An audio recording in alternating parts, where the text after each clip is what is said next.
pense que maintenant, il est temps d'accueillir Fabrice Pascaud. Ben, merci d'être avec nous. Vous avez écouté la première partie de cet entretien. Vous êtes aussi, vous, astrologue et très marqué par Pluton, hein, Oui. en tant que Scorpion et plutonien. Donc, ben, j'aimerais, avant de passer à des questions d'auditeurs, que vous réagissiez à cette première partie, si vous avez des choses à compléter, à dire. Voilà, nous écoutons. D'accord. Bon, bah d'abord, je voudrais dire bonjour à Didier. Bonjour Fabrice. Enchanté de te parler par intermédiaire d'Internet. Ça fait longtemps qu'on ne s'est vu. Absolument. Alors écoute, j'ai écouté avec beaucoup d'attention ton intervention. La partie n'est pas facile quand on parle de Pluton. Alors, effectivement, l'aborder sur le plan déjà du phénomène astronomique en tant que tel est à mon avis un point de départ extrêmement important, car comme tu l'as souligné, au mois de juillet prochain, la sonde New Horizon va donc passer au-dessus de cette planète, et Pluton sera donc en fait au demi-cycle de sa course au regard de la date où il a été découvert. D'accord? Il va être à l'opposition, en fin de compte, de lui-même par rapport à la date de sa découverte. Hein. Donc, quelque part, il est à son demi-cycle. Hein. Donc, c'est en quelque sorte comme si Pluton se faisait face. Hein. C'est-à-dire que le dieu de l'invisible se fait face. Hein. Et par là même, le fait qu'il y ait une sonde qui soit envoyée, il y a donc là un phénomène de matérialisation et d'objectivation de Pluton. C'est-à-dire que, comme tu l'as dit, nous allons avoir la possibilité de voir par, je dirais, effet miroir, et là je vais revenir après sur cette notion, le Dieu qui symbolise l'invisible. C'est-à-dire que cet invisible-là va devenir visible. On va être en plein dans le paradoxe, en fait. Et à quoi nous confronte Pluton sur le plan individuel? Bien, il nous confronte aussi au départ à cette, j'aime bien beaucoup reprendre cette formulation d'André Breton, à cet infracassable noyau de nuit qui nous habite tous. Hein. C'est, comme tu l'as souligné, la planète qui nous fait passer par des crises, des remises en question. Hein. D'ailleurs, sur le plan mythologique, il est non pas, comme tu l'as souligné à juste titre, la planète de la mort, mais c'est celui qui pèse les âmes après la mort. Donc, les âmes se confrontent à lui. Et les âmes pures se dirigent vers les Champs-Élysées après. Hein, faut pas oublier non plus. Hein, c'est qu'il est un passage, avec Charon qui est celui qui permet le passage. Voilà. Donc, en fait, est une planète effectivement de crise, de remise en question profonde. Il nous confronte à notre instinct, aux pulsions de mort également, mais il est aussi le gardien des grands mystères. Il est à la frontière, n'est-ce pas? C'est la planète la plus lointaine, et en même temps, celle qui nous parle en profondeur. Hein. C'est, comme le dit Victor Hugo, cette bouche d'ombre qui peut surgir. Et généralement, cette bouche d'ombre, elle parle dans des moments de difficulté, des moments de crise profonde. Et actuellement, Pluton se trouve à devoir converser avec Uranus. Donc il n'y a pas effectivement configuration plus extrémiste, plus explosive que ces deux planètes-là. Mais ce que j'aimerais te poser une question, tout de même, c'est que, comme tu le sais, on ne peut pas isoler un élément de sa totalité. Il est important de se pencher dessus pour le comprendre, mais moi j'aimerais aussi qu'on englobe actuellement le carré Saturne-Neptune qui s'est mis en place. Hein.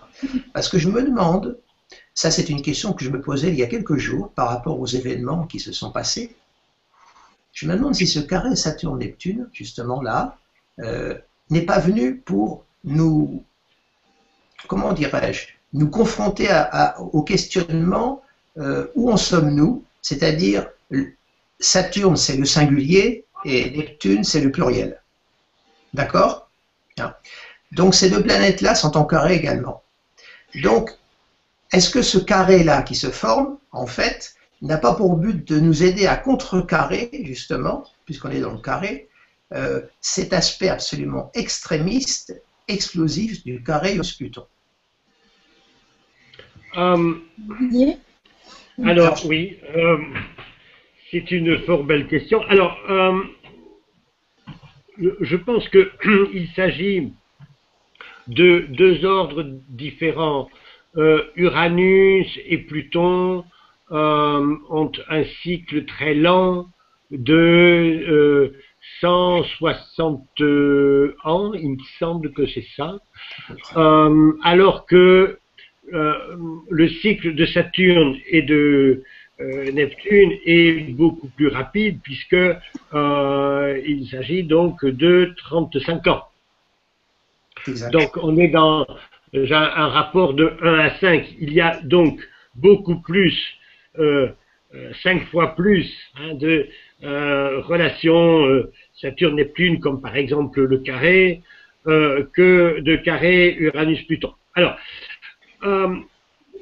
cela dit, ce carré ne s'est pas encore véritablement produit, et je dois dire, il ne se produira pas avant la fin de l'année ou le début de l'année prochaine, si j'arrive à attraper mes éphémérides. Il est en formation, quoi qu'il en soit. Il est en formation, mais avant que l'aspect ne se forme réellement, enfin, comment dire, ne soit exact, Saturne va rétrograder donc dans Capricorne. Mais comment, au-delà de cette question de temps, parce que même si il ne se réalise pas complètement aujourd'hui, ben, il le fera à la fin de l'année ou au début de l'année prochaine, je ne sais plus véritablement. Comment comprendre? Pour moi, qui suis peut-être un scorpion, disons, du ténébreux, malgré mon éternelle bonne humeur, moi je pense que Saturne dans le Sagittaire, au carré de Neptune, il montre surtout la fin de l'illusion. Parce que je crois qu'on est vraiment dans une période où la société s'est beaucoup illusionnée sur les possibilités de développement des humains, en tout cas des privilégiés, sur le plan matériel, sur le plan technologique. Cette espèce de croyance dans le progrès matériel, cette croyance dans le fait que finalement, quelle que soit notre situation géographique, eh bien, on peut être voilà, amoureux de quelqu'un qui se trouve à 12 000 kilomètres. Enfin, il y a aussi dans le symbolisme de Neptune l'idée donc que tout est en train de se rejoindre. C'est-à-dire que toutes les causes, exactement comme les rivières se jettent dans le fleuve, toutes les causes, et le fleuve se jette à la mer, toutes les causes sont en train de se rejoindre. Les causes, disons, deviennent multiples. Les effets bondissent d'un domaine à un autre. On ne peut plus rien retenir. Et ça, c'est le symbolisme de Neptune, c'est le symbolisme du courant qui emporte tout. Neptune est une merveilleuse planète, mais elle peut être aussi dangereuse que les autres parce que c'est celle qui fait les tempêtes, les tremblements de terre. Bon. Le fait que Saturne soit au carré de Neptune, à mon avis, c'est quelque chose qui peut toucher aussi le plan religieux, parce que Saturne dans le signe du Sagittaire peut symboliser le dogme et Neptune peut essayer d'emporter tout ça. Une chose quand même qu'il faut dire à propos de Neptune, c'est qu'il est dans le signe des poissons, son signe de domicile. Mhm. Et ça, c'est une chose qui ne se produit que tous les 164 ans, enfin 164 moins environ 14, enfin tous les 140 ans. C'est une chose tout à fait exceptionnelle. Et c'est du reste une des grandes configurations de l'époque, c'est que avec Neptune en Poisson, tout est possible. Oui, tout alors est possible. La grâce, le miracle. Justement, c'est ça. C'est que tout est possible pour le meilleur et pour le pire. Voilà. Oui, oui. Alors, Voilà. et Dis ça, le carré de Saturne à Neptune ne va pas nous faire dire que c'est pour le meilleur, l'injuste. Non, mais justement, c'est que ce que je veux dire, c'est que à partir de ce constat que tu viens de faire, il ne faut pas oublier le rôle de Saturne qui est là tout de même. Et Saturne, il peut avoir pour fonction d'endiguer le flot neptunien, justement. Parce qu'on peut dire que Saturne, c'est l'antithèse de Neptune. Saturne, c'est la rigueur, c'est la sécheresse, alors que Neptune, c'est la pluralité, c'est la mobilité. Donc, le fait que ces deux planètes-là soient en carré, et on va revenir ensuite à Pluton, parce que le thème de notre rencontre, c'est Pluton, mais je voulais aborder la totalité, parce que nous avons les 4 planètes langues qui sont en dissonance quand même. D'accord Même si le carré Saturne-Neptune, comme tu le dis, est en formation. D'accord Bon. Mais il faut toujours inscrire les cycles dans leur mouvement, comme tu le sais, leur formation. Tout à fait. Voilà. Ma vision est dans une dynamique. D'accord On pourrait même dire que sera en train de se former à partir de l'été 2015 le premier demi-carré entre Uranus et Neptune. Oui, absolument. Oui, tout à fait. Parce que Uranus va arriver vers 25 du Bélier, alors que Neptune sera autour de 10 des Poissons. Voilà. Donc c'est pour ça que je voulais un petit peu inscrire je dirais, ce quatuor de planètes langues dans notre raisonnement, ne serait-ce que par rapport aux événements que nous avons connus là ces derniers jours, tout de même, parce que ce qui m'a frappé, c'est l'affirmation d'un jeu dans une pluralité d'appartenance. C'est le je suis. Les gens sont descendus en groupe et ont affirmé un je suis à l'intérieur d'un. Pardon. Excusez-moi, moi j'interviens, excusez-moi, oui. Je voyais bien l'effet neptunien de vague dans toute cette manifestation du 11 janvier. Ouais. Est-ce que vous voyez ça comme ça? Oui, bien sûr, là-dessus, je crois qu'on s'accorde tous. Très sagittaire aussi, sur des valeurs, plutôt des slogans de paix, enfin je veux dire assez pacifistes. Mais voilà, j'avais perçu cette résonance.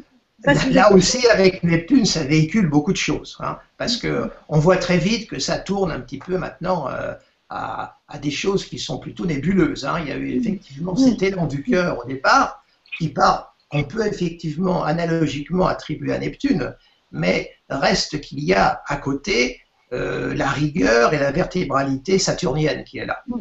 Ouais. Et n'oublions pas que mythologiquement, Saturne, c'est quand même le père de Pluton. Et Pluton est dans le signe du Capricorne. C'est-à-dire que Pluton est sur les territoires de son père. Donc il est sous la maîtrise de Saturne.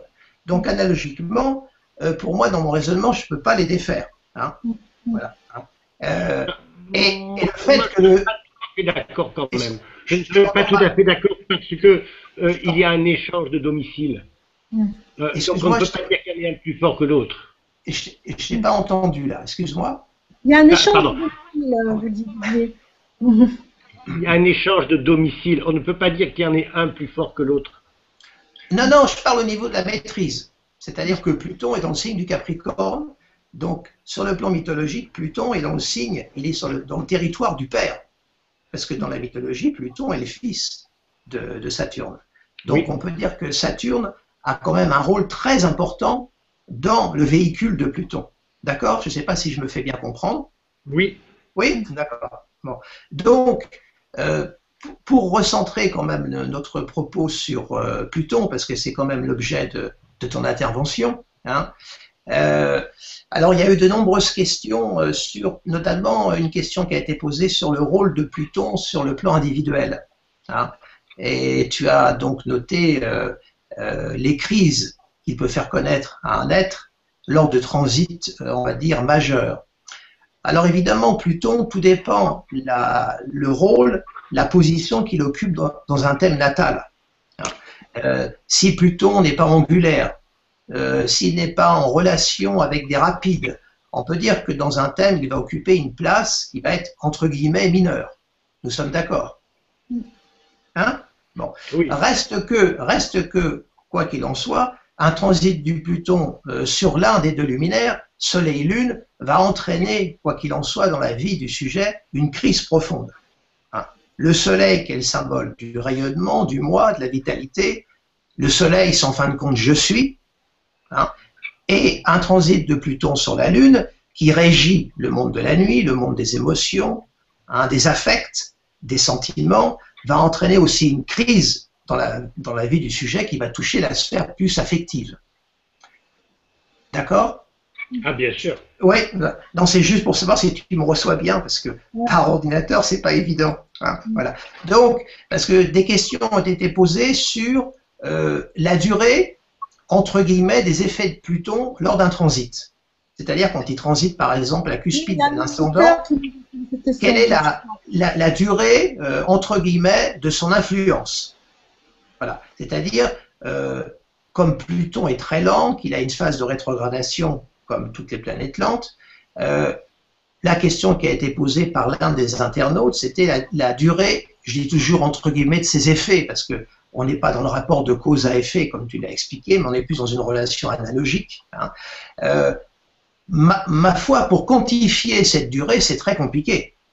Voilà, hein. Je ne sais pas quel est ton regard là-dessus. On peut peut-être penser que là, le temps fort, c'est l'aspect exact à l'ascendant, le temps fort, hein, avec peut-être 1 ou 2 degrés d'orbe avant ou après. Je ne sais pas quelle est ta position là-dessus. Ma position, c'est qu'il n'y a pas d'orbe pour les transits. Ouais, c'est-à-dire, il n'y a pas d'orbe. Il n'y a pas d'orbe pour les transits. Ce n'est pas pour autant que l'événement se déclenchera le jour du passage de l'astre transitant sur l'astre de naissance. Mais souvent, un petit peu comme au billard, c'est une boule tape une autre qui va en taper une autre qui va en taper une autre. C'est pour ça que les événements sont susceptibles de se produire un petit peu avant, un petit peu après.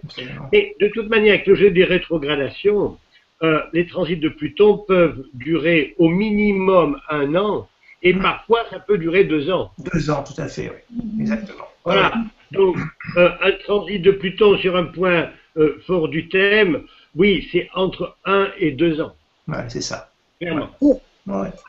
Et les effets se répercutent sur la durée du transit, parce que quand on parlait en astrologie mondiale, on disait que par rapport au carré Uranus-Pluton, des fois l'événement lié à cette symbolique arrive 1 ou 2 mois plus tard, suite à un passage de Mars ou de Lune.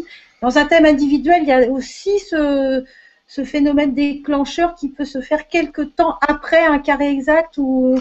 Oui, parce qu'il y a les planètes rapides, comme l'a dit tout à l'heure Didier, qui viennent activer les choses. Voilà. Par exemple, une dissonance de Mars sur un transit déjà de Pluton, ça peut effectivement attiser encore davantage l'effet plutonien. Hein. Et comme Mars et Pluton sont les 2 planètes du signe du Scorpion, par exemple, donc quand elles se liguent toutes les 2, effectivement, il peut y avoir un effet retentissant. Absolument. C'est un petit peu l'effet, le feu qui est mis aux poudres avec les rapides. Hein. En parlant de Pluton. Hein. Voilà. Bon, cela dit, il n'y a pas que les transits hein, dans les outils de prévision astrologique. On a aussi les directions, on a aussi les révolutions. Bon. Alors, disons qu'il faut faire une synthèse de ces différents facteurs, mais assurément, les transits de Pluton, par définition, sont les plus durables puisque la planète est la plus lente. Alors, excusez-moi, Fabrice, vous vouliez dire quelque chose? Oui, non, mais allez-y, je vous en prie. Nos auditeurs peuvent poser des questions. Hein, vous posez à vous, à Didier et Fabrice, qui nous faites partager avec beaucoup de bonheur votre grande expérience. J'ai une question intéressante là qui m'est arrivée d'un auditeur qui s'appelle Constantini. Alors on change un peu de sujet, mais ça me semble vraiment important parce que je pensais apporter cette question dans mon entretien avec Didier. Cet auditeur nous demande ce que ce carré Uranus-Pluton peut avoir comme conséquence au niveau écologique. Et que justement, est-ce que tout ce que vous nous avez décrit au niveau du mois de juillet, par exemple, mais de ce qui peut se passer dans l'année 2015, voire 2016, on peut envisager aussi la crise d'un point de vue écologique. On sait que Pluton est aussi lié beaucoup à la Terre, hein, aux minerais, aux souterrains. Donc voilà sa question, c'est ce carré, l'écologie. Qu'est-ce que vous pouvez nous en dire, Didier, Fabrice? Oui, c'est-à-dire que déjà sur excuse-moi Didier, déjà si on se reporte à la question mythologique, Pluton est dans les Tartares, il est au cœur de la Terre. Donc il a aussi le pouvoir sur les moissons, hein, les semences. Il ne faut pas oublier Pluton a aussi un pouvoir de régénération. Hein. Donc effectivement, la question écologique est au cœur également de Pluton. Bon, Pluton également, comme ça a été souligné par Didier, est assimilé aussi à l'atome, à l'énergie nucléaire. Et sur le plan aujourd'hui de l'écosystème, on est au cœur de l'interrogation en ce qui concerne les centrales nucléaires, évidemment. Donc, ce carré, effectivement, Uranus-Pluton, parce que je dirais que c'est une configuration qui nous oblige à un surcroît de conscience. Uranus, il vient désenchaîner. Hein, c'est le mythe de Prométhée, Uranus. Hein. Donc, il vient libérer, il désenchaîne, il bouscule. Je dirais que, pour résumer, Uranus est une force objective et Pluton est plus. Alors, c'est pas que Pluton soit subjectif, mais c'est plus une puissance d'intériorisation, Pluton, et Uranus une puissance d'extériorisation. Voilà, c'était là mon propos. Donc, la question écologique, par ce carré, demande à être complètement revisitée. Absolument. Sinon, au vu de cette configuration, au vu des configurations qui ont été décrites tout à l'heure par Didier, on peut effectivement, éventuellement, craindre des sursauts de la nature très inquiétants. Donc, le carré en même temps, qui marque un temps d'arrêt, parce que pour moi, le carré est de dynamique saturnienne. Hein, je donne une dynamique aux aspects, l'opposition est pour moi de dynamique martienne, et le carré est de dynamique saturnienne. Donc, il marque un temps d'arrêt. Il nous demande d'approfondir, d'aller au cœur des choses. C'est quand même Saturne, hein, c'est quand même la planète de la tradition. N'oublions pas que Saturne a été le père de l'âge d'or. C'est pas forcément le grand maléfique, Saturne non plus.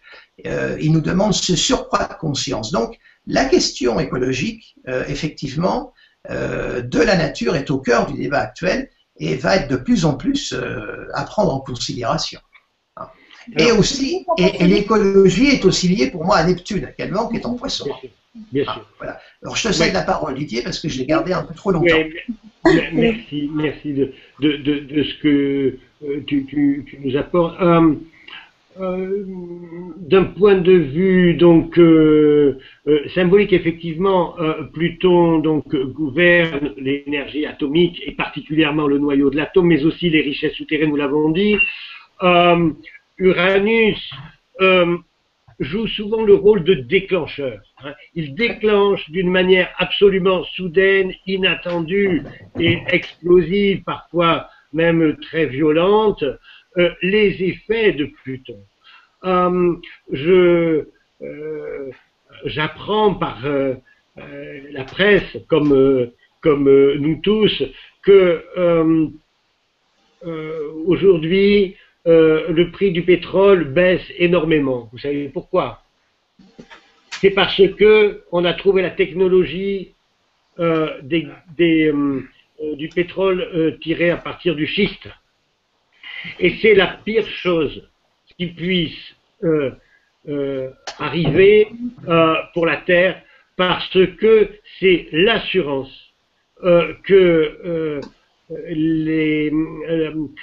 l'augmentation de la température sur le globe va crever va crever le plafond. C'est la pire chose en fait. Et apparemment les économistes s'en réjouissent parce que si le dollar baisse, enfin ça entraîne toute cette quantité de mécanique sur le chômage, sur sur la production. Enfin, en tout cas, et ça aussi c'est un effet à venir du carré Saturne-Neptune, c'est-à-dire on se fiche totalement de l'aspect écologique. En réalité, on y pense, mais c'est ça qui est épouvantable avec l'accélération du temps tout à fait caractéristique d'Uranus, c'est que d'abord, il faut remonter la courbe du chômage, la situation économique mondiale, mais en faisant les efforts pour cela, eh bien, on accélère en fait la catastrophe écologique. Je ne sais pas si vous avez eu l'occasion, les uns et les autres, de voir ce bon film de science-fiction qui s'appelle Interstellar. Oui, exactement.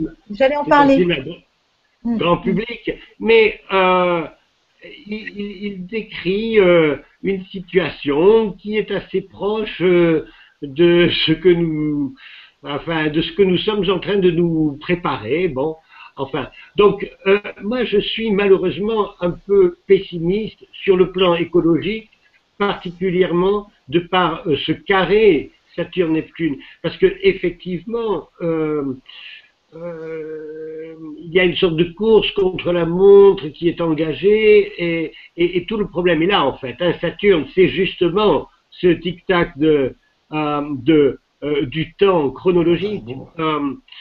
Alors, bon, Uranus-Pluton, qu'est-ce que ça risque de déclencher? Effectivement, un événement soudain, aussi sur le plan écologique, parce que Pluton, donc, c'est le nucléaire, c'est aussi les déchets, et pas que nucléaire, ce sont aussi les déchets et la pollution, enfin, ce qui fait que les coraux meurent, ce qui fait que la 40%, je crois, de la diversité animale a disparu en un temps record. Enfin, ouais, voilà ce que je pense. Donc ce n'est pas, alors, mais ce n'est pas très réjouissant, mais peut-être faut-il aller suffisamment loin jusqu'au terme des effets de ce carré Uranus-Pluton pour que enfin Neptune puisse prendre le devant. Je remarque juste une chose, c'est que dans ce jeu des carrés et des oppositions entre planètes lentes, le seul aspect négatif reçu par une planète sera ce fameux carré Saturne-Neptune. Bon, il y aura aussi un peu plus tard le demi-carré Uranus-Neptune, oui c'est ça, mais autrement Saturne semble s'être tenu en dehors des autres configurations. Oui, parce que juste une chose, hein, et puis après j'écouterai les autres questions. Il ne faut pas oublier aussi les valeurs très spiritualisantes, très humaines de Neptune. Hein. Et comme Neptune, c'est Poséidon, hein, comme le disait Homère, c'est celui qui ébranle la Terre. Donc quand Neptune se met en colère, ça peut être catastrophique aussi. Ah oui. Et comme il est actuellement dans son signe de prédilection, les poissons, il a une force, analogiquement, il est chez lui, il est dans son territoire. Donc, il faut aussi tenter de voir dans cet aspect, dans ce Neptune-là aussi, peut-être l'émergence de nouveaux idéaux. Tout à l'heure, tu as parlé du communisme au tout début de ton intervention. Or, le communisme est régi par le cycle Saturne-Neptune. Hein, ça, André Barbeau l'a suffisamment dégagé dans ses ouvrages. Il se trouve que ces deux planètes-là se rencontrent. On voit que les valeurs de gauche sont fondamentalement remises en question, ça flotte. Hein. Il y a même ça pose même une question d'identité profonde actuellement aux valeurs de gauche, qui s'interrogent beaucoup. Et donc, on peut peut-être voir aussi dans cette rencontre entre Saturne et Neptune euh, ce principe de réalité qui va rencontrer aussi peut-être, on va dire, des idéaux nouveaux, une utopie nouvelle, parce que pour moi le communisme ce n'est pas une illusion qui a échoué, c'est une utopie qui a mal tourné. Voilà. Et je ne joue pas sur les mots en disant ça, hein, parce qu'entre utopie et illusion, sur le plan sémantique, on n'est pas dans le même registre. Voilà. Donc on peut voir aussi dans ce carré, hein, qui marque une étape, peut-être aussi ce sursaut de conscience, cette demande de prise de conscience collective pour changer effectivement et arriver à contrer, comme je le disais tout à l'heure, ce carré Uranus-Pluton. Parce que quand même, et ça tu en conviendras Didier, on n'est pas des petites marionnettes qui sont guidées par les astres. C'est un message qui nous est envoyé et à partir de là, évidemment, ce n'est pas les astrologues qui ont le pouvoir et qui vont, je dirais, changer le cours de l'histoire, mais enfin on peut y contribuer en y apportant notre petite goutte neptunienne, pour le coup, puisqu'après tout, Neptune, c'est l'infiniment grand, hein, restant dans le registre analogique, on peut voir aussi, peut-être, dans tout ça, une nouvelle émergence. Hein, voilà. Qu'il y ait une résolution dialectique. Il faut bien avoir une approche dialectique aussi de la réalité. On ne peut pas être dans une vision qui soit tout le temps purement binaire. Alors, j'ai plusieurs observations sur ce que tu viens de dire. À propos du communisme, bien sûr, tout à fait en relation avec Neptune, je crois que Saturne, c'est l'application, mais Neptune, c'est l'idéal, disons, hein, l'idéal justement collectif. Ce qui a ruiné le communisme, mais dès le départ, c'est que il y a une inversion fondamentale, en ce sens que Neptune, en tant que maître des poissons, est la planète de la spiritualité, et que le communisme s'est bâti sur le matérialisme dialectique de Karl Marx, c'est-à-dire sur la négation de Dieu. Rien que ça, déjà, assurait qu'il s'agirait d'une grande illusion. Maintenant, tu parles de prise de conscience collective. Bon, ça fait longtemps qu'on en parle. Moi, je ne suis pas de ceux qui pensent qu'une prise de conscience collective va pouvoir se faire comme ça toute seule. Je suis par contre de ceux qui pensent que Neptune étant dans son propre signe, un miracle est possible. Oui, un miracle. Le miracle, c'est Neptune. Et les poissons. Le sursaut. Ouais, c'est ça. Non, le sursaut, c'est Uranus, c'est l'éveil, mais non. Non, c'est une façon de parler. Quand je parle de sursaut, je parle de l'émergence. L'émergence, c'est dans le registre de Neptune. C'est ce qui ressort. C'est ce qui vient des tréfonds. L'humanité, c'est ça que je veux dire. Non, moi je ne suis pas d'accord. Moi je pense que Neptune, qui est le maître des poissons, donc ce qui est le plus, comment dire, loin de notre matérialité terrestre, hein, c'est le dernier des signes, c'est le signe qui touche non seulement à la spiritualité, mais aussi aux confins même de notre niveau de manifestation. Je pense que oui, je pense que Neptune symbolise la descente de la grâce, parce que moi je suis de ceux qui refusent la déification de l'homme. À mon avis, la société mondiale va droit dans le mur et en appuyant sur l'accélérateur parce que elle a pris la place de Dieu. Mais quand je parle de Dieu, je ne vous parle ni du Dieu barbu qu'on voit à la chapelle Sixtine, hein, ni enfin du Dieu des uns et des autres, qui a des religions, c'est ce que je veux dire. Les représentations. Des représentations toujours anthropocentriques et finalement devenues parfaitement obsolètes. Et c'est ça que montre le carré Uranus-Pluton. Il montre que nous sommes en train de sortir d'une époque pour aller vers une autre, mais c'est probablement, enfin, ça c'est ma conviction que j'ai écrite déjà dans la revue L'Astrologue. Bon, ma conviction, c'est qu'on est arrivé au bout de l'humanité. Parce qu'il n'y a plus rien à faire avec l'humain. C'est bon, on a tout exploré de ses possibilités. On l'ignore. Non, on l'ignore. On l'ignore. On ne sait pas. Ça, c'est une affirmation. Non, on l'ignore. On est arrivé au bout de l'humain. Qu'est-ce que ça veut dire? On est arrivé au bout de l'humain. Excuse-moi, Didier, pour moi, ça ne veut rien dire. Je voudrais. Je peux me permettre, messieurs? Non. Je voudrais juste dire ça.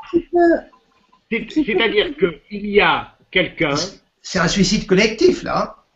Absolument pas. Il y a quelqu'un dont on ne peut certainement pas nier le très haut niveau de spiritualité.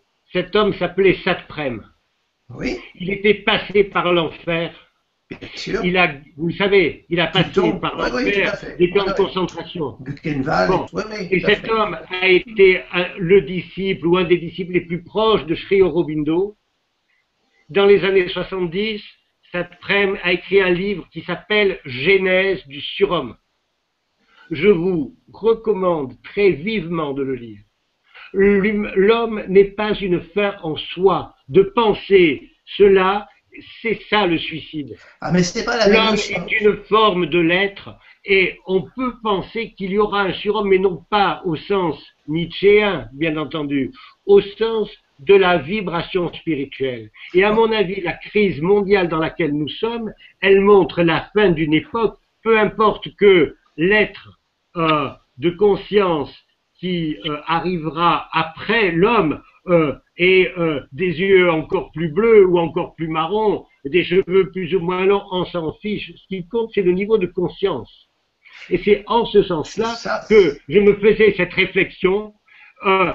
6000 ans de civilisation, la possibilité d'aller aux confins du système solaire, la possibilité à court terme d'envoyer des hommes sur Mars, tout ça pour en arriver eh bien, à la situation de l'humanité d'aujourd'hui, où on en est retombé à la guerre des religions.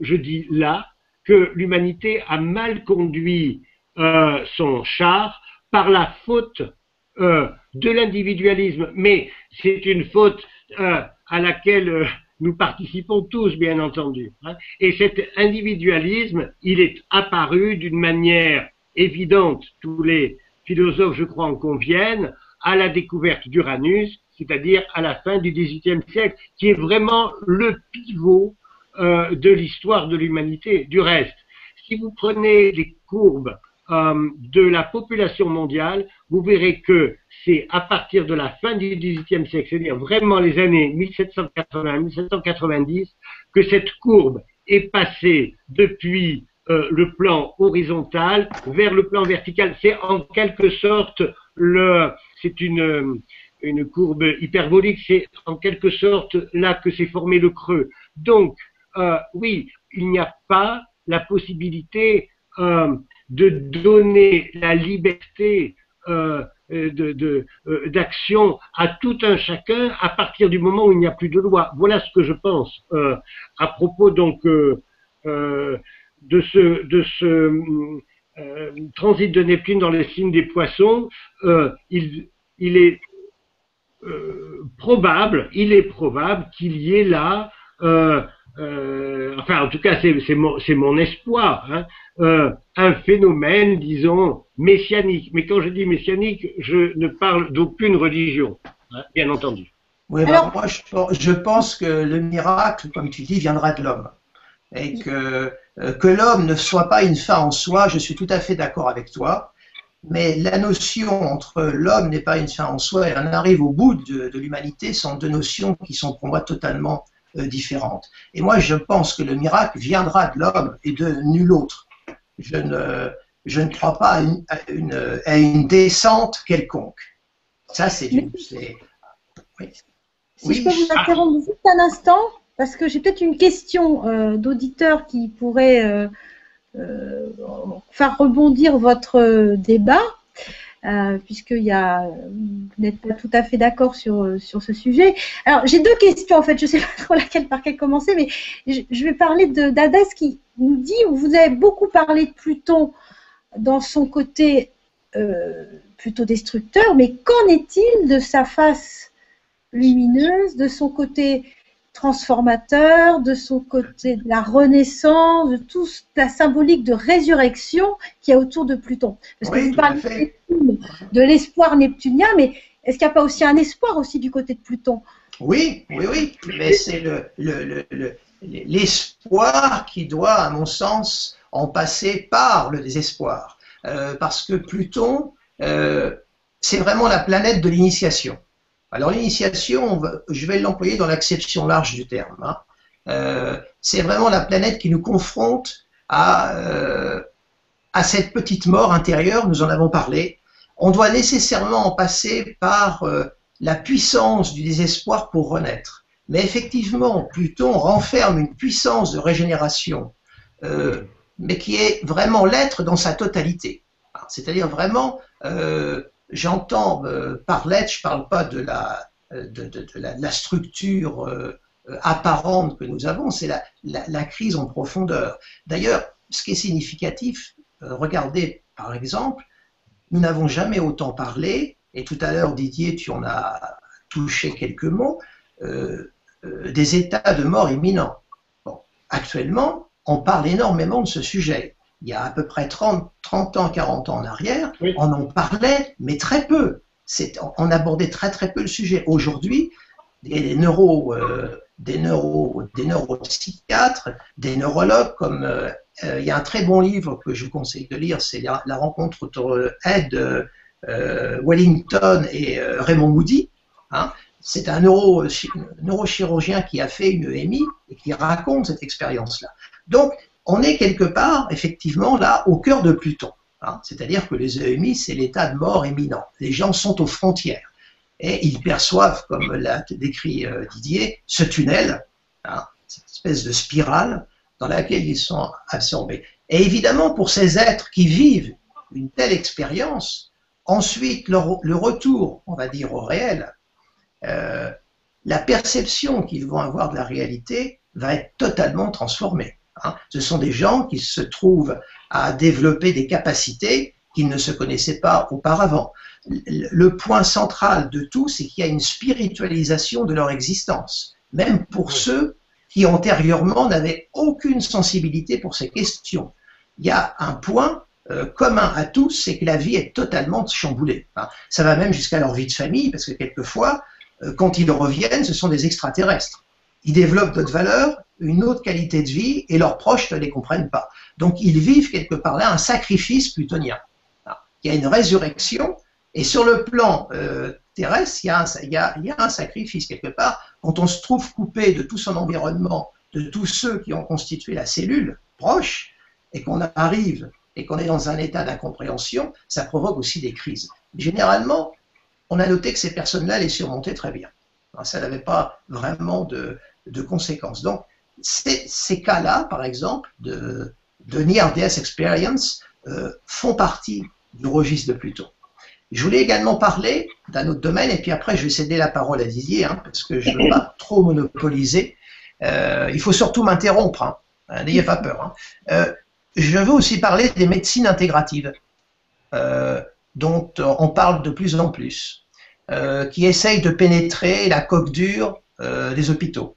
Il y a un travail qui est fait en ce sens, de ce côté-là. Pour moi, ces médecines intégratives ressortent à la fois du registre de Pluton et du registre de Neptune. Et l'arrivée de Neptune en Poisson, pour moi, peut apporter... alors je vois Didier qui oscille la tête, il doit se dire Fabrice, mec qui est utopiste, mais je tiens à le rester. Donc, je vois donc dans cette entrée aussi de Neptune en Poisson, la possibilité, je dis bien la possibilité, la volonté d'apporter un changement aussi dans ce qui relève du secteur médical. Alors, voilà. Donc, oui, j'arrête là. Parce que... Si tu me le permets, je réponds juste à ce que tu viens de dire, parce que il se trouve que... Je sais que c'est un sujet pour toi qui est important. Je suis très investi, donc aussi dans la médecine parallèle qui s'appelle l'homéopathie. Bon, et je peux, depuis presque aussi longtemps que en astrologie, hein, c'est ma seconde religion, si je puis dire, qui est une médecine tout à fait spirituelle, bien entendu, pas que, mais tout à fait spirituelle. Je peux dire, parce que je fréquente ce milieu, disons, assez en profondeur, je connais les principaux acteurs en France et surtout ailleurs, je peux te dire que c'est une gigantesque escroquerie. Voilà. Hein, cette histoire de médecine intégrative, j'en ai été l'année dernière le témoin, c'est une gigantesque escroquerie parce que effectivement on lui laisse une petite place à l'hôpital après l'avoir complètement dépouillé de son essence.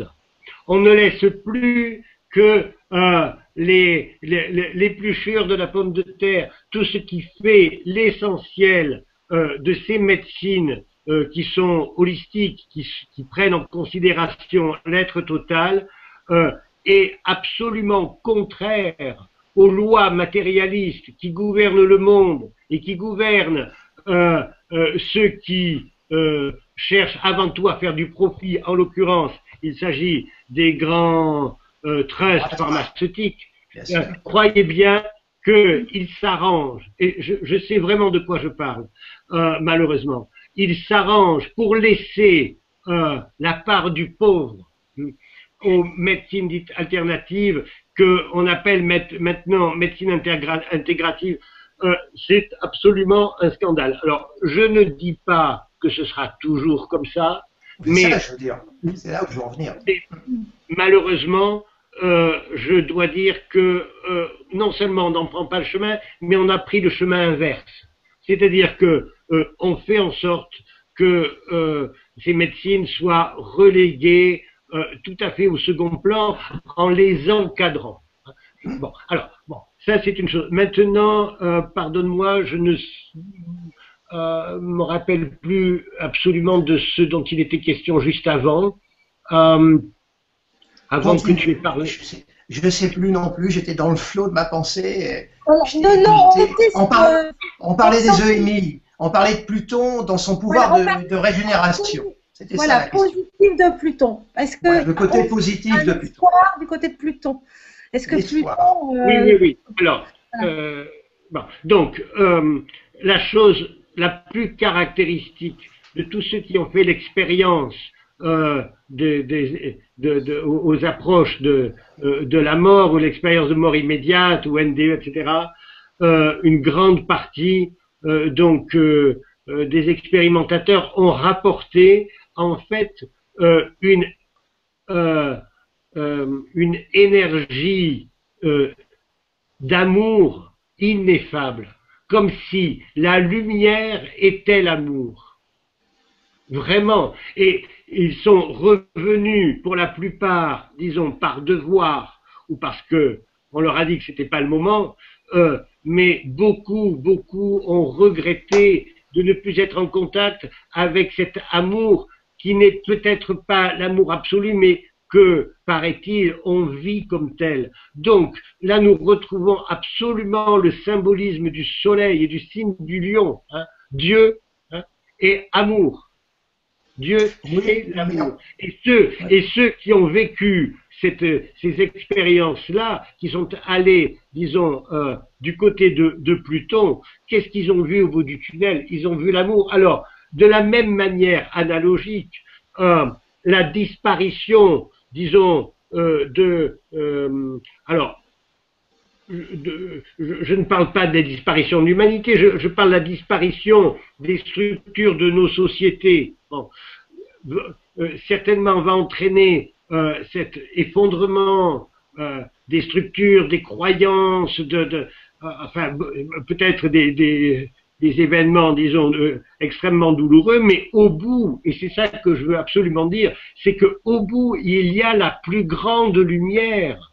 Il y a la plus grande lumière. Et ça, c'est bien au-delà de la grâce de Neptune, hein, ou de l'éclair d'Uranus, c'est qu'au bout du tunnel, il y a la lumière et il y a le début d'un nouveau cycle. Tu parlais tout à l'heure de ce que Saturne était enfin, a inauguré l'âge d'or. Oui, mais c'était déjà fini quelque part.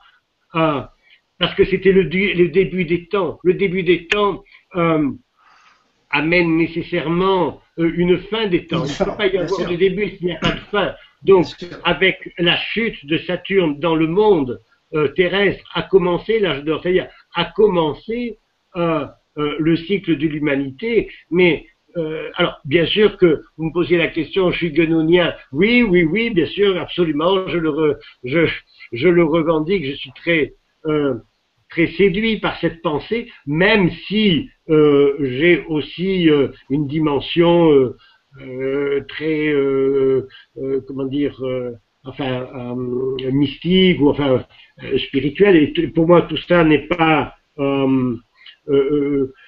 contradictoire, mais il ne faut pas considérer en fait ces choses de la nature de Pluton comme négatif. C'est toujours négatif, bien entendu, parce qu'il est question de destruction, il est question d'effondrement, il est question de fin de cycle.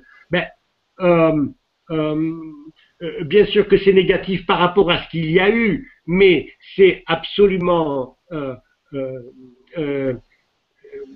enfin, c'est absolument rien à côté de ce qu'il y aura, parce que ceux qui ont connu cette lumière, donc peuvent en être vraiment les témoins. Là, on commence quelque chose de tout à fait merveilleux et qui est au-delà même de ce que l'on peut imaginer. Alors, mais ça peut, excuse-moi de t'interrompre, Didier. Bon, je vais là ouvrir une parenthèse, je vais faire intervenir mon jeu, là. Bon, j'ai eu des très très lourds problèmes de santé il y a quelque temps, très lourds, qui m'ont mené à devoir suivre des traitements très très lourds sur le plan médical.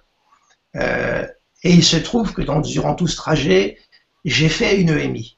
Bon, je ne vais pas rentrer dans les détails, j'en ai jamais parlé, mais là c'est la situation s'y prête. On est vraiment au cœur de la crise plutonienne à ce moment-là. Et moi, personnellement, je vis ça comme une forme de malédiction, parce que ce retour est épouvantable. Voilà. C'est que effectivement, on n'a pas envie de revenir. Voilà. Alors cette énergie d'amour-là qu'on prend en pleine figure, qui est magnifique, on a le sentiment qu'on a tout compris, il n'y a plus de temps, tout est ramassé, je ne sais pas, il n'y a pas de temps, c'est un instant, comme ça, c'est un instant qui se répète, je ne sais pas, il y a une distorsion du temps. C'est d'une telle puissance.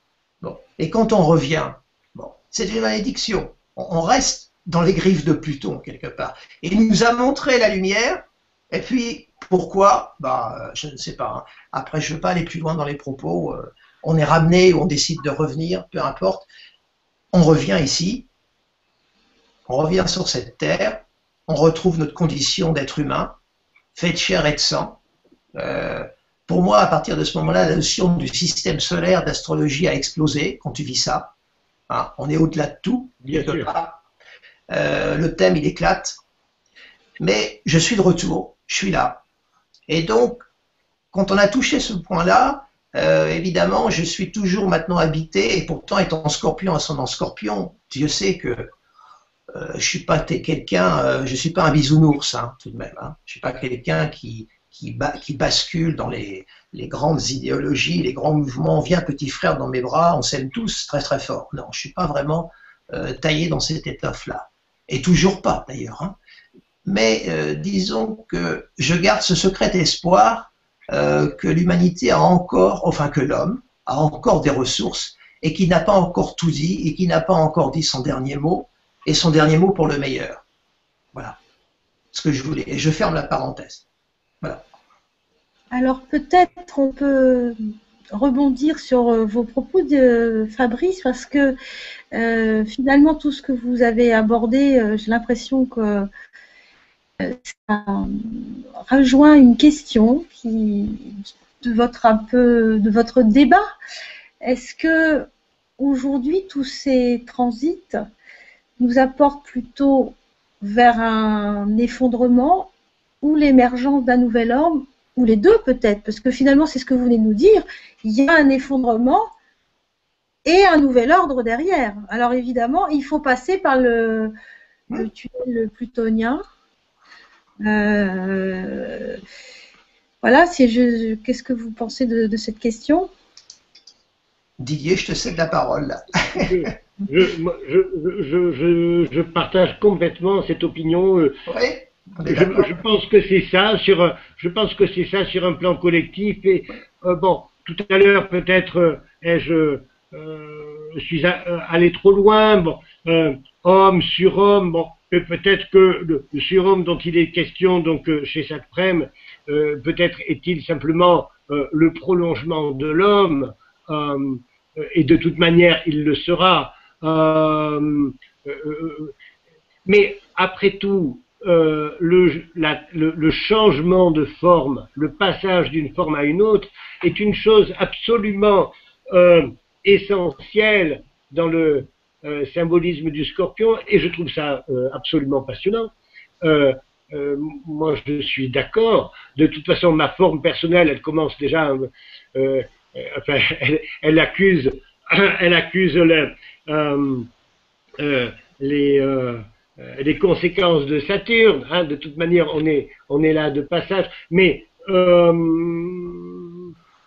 je suis absolument d'accord sur ce point que la crise, c'est quelque chose aussi qui amène vers une lumière absolument merveilleuse et qui n'est pas éblouissante. Voilà, c'est ça la grande différence. Elle n'est pas aveuglante.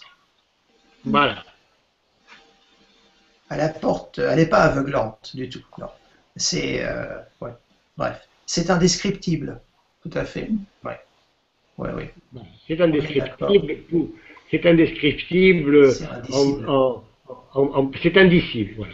Ouais, donc, bien entendu qu'il s'agit de choses graves dans le sens de importantes, dans le sens même de absolument essentielles, mais il n'y a pas de bonne ni de mauvaise planète. Chacune joue son rôle en fonction d'une sorte de nécessité qui s'impose tant à chacun que à l'ensemble de l'humanité. Donc il n'y a absolument aucune raison d'être pessimiste. Tout dépend de ce à quoi l'on tient. Si je suis très attaché à mon or, à ma maison, ma voiture, et puis à mes placements financiers, bon, je risque de souffrir parce que il y a de fortes chances pour que ça se passe différemment par rapport à ce que m'avait dit mon banquier. Voilà. Enfin, ce n'est pas mon cas. Donc, moi, je sais que plus ça va, moins je m'investis dans je dirais dans les aspects matériels de l'existence. D'abord parce que j'ai toujours été bien conscient qu'il s'agit d'une illusion. Alors, justement, la chose très étrange, c'est que aujourd'hui, dans notre société, ce sont ces valeurs purement matérialistes qui l'emportent, et c'est peut-être aussi le lieu de dire que c'est parce que la spiritualité a disparu chez un grand nombre de nos contemporains, mais pas tous, hein, et largement pas tous, que il y a des symptômes qui se manifestent, des symptômes en réalité de destruction. Mais bon, qu'est-ce qu'il y a de pire entre le djihadisme et le fait qu'il n'y ait plus que 2 ou 3 sociétés commerciales qui dirigent le monde? Je ne sais pas, et je ne peux pas choisir. Bien sûr. Mais pour moi, l'un a entraîné l'autre, clairement. On arrive à la fin de l'émission. Si vous souhaitez conclure, j'ai pas vraiment de nouvelles questions. Peut-être que moi, j'aborderai cette conclusion. J'ai l'impression dans vos propos très forts et très émouvants l'un et l'autre qu'on a presque réuni Pluton et Neptune. Hein, Oui. c'est-à-dire que on a l'emprise de Pluton, dont on ne se sort pas comme ça, mais il y a quand même à côté Neptune, et peut-être ce Neptune Poisson. Alors je suis peut-être un peu utopiste moi aussi, mais je pense qu'il peut quand même soigner, enfin accompagner de façon peut-être, je sais pas, spirituelle. Il relie. Neptune relie, il rassemble. C'est peut-être une chance, je ne sais pas comment vous le voyez, qu'on ait Oui, Neptune moi, je le vois comme une chance, oui. Je le vois comme une possibilité, absolument. Oui, oui, tout à fait. Après tout, Pluton et Neptune sont des puissances de dématérialisation. Pour rejoindre ce qu'a dit Didier, ce sont deux puissances de dématérialisation qui ne jouent pas sur la même octave du tout. Absolument. Quelque part, elles se rejoignent sur ce point-là. Voilà, elles se rejoignent. Absolument. Un des mots-clés de Neptune, c'est le lâcher-prise. Oui, exactement. C'est vrai que nous sommes dans une période où la meilleure façon de se sauver, hein, qui est un mot du vocabulaire de Neptune, hein, c'est de lâcher prise. C'est la seule façon, c'est d'accepter ce qui se passe et de garder la lumière intérieure quand le monde s'assombrit. Et voilà, c'est la façon certainement la plus directe pour arriver à bon port de l'autre côté.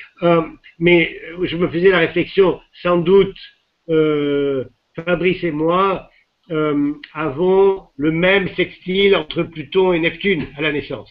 Oui, j'ai Mercure avec moi, en plus. Moi aussi, moi aussi. Oui, on est la même. Oui, donc c'est ça. Voilà. Oui. Bon, c'est vrai qu'il est resté longtemps, mais il y a eu une alliance donc pendant plusieurs décennies qui s'est interrompue momentanément, mais qui reprendra bientôt. Oui. Ouais. Une alliance donc entre Pluton et Neptune par l'aspect de sextile. C'est ça. 60 degrés. Oui, tout à fait. Mais le sextile est quand même un aspect pour moi de dynamique mercurienne vénusienne. Ah oui, donc il génère quand même une très belle dynamique. Ouais. C'est une très belle dynamique, c'est vrai, c'est une très belle dynamique. Donc, voilà, qu'est-ce qui risque de pâtir le plus? C'est la forme. Hein. Mais justement, Pluton est la planète de la transformation, c'est-à-dire du passage d'une forme à une autre. On peut peut-être parler de... Donc finalement, tout va bien dans le meilleur des mondes. Voilà. Si on veut conduire sur cette note très optimiste, finalement, messieurs... Il y a de l'ironie scorpion derrière. Hein. Je ne sais pas si vous avez encore un mot à dire, mais on arrive à la fin de l'émission. Non, je voulais vous remercier Didier. Et remercier Fabrice. Et remercier l'équipe de Salamandre et puis tous les salamandriens et salamandriennes qui nous ont suivis. Je pense qu'ils ont été, comme moi, très intéressés par vos propos. C'était passionnant. Merci beaucoup et à bientôt. Hein. À bientôt. Didier, à très bientôt dans le monde réel. Hein. Bonne soirée à tous et à tous et à bientôt. Bonne soirée. Au revoir. Au revoir. Merci.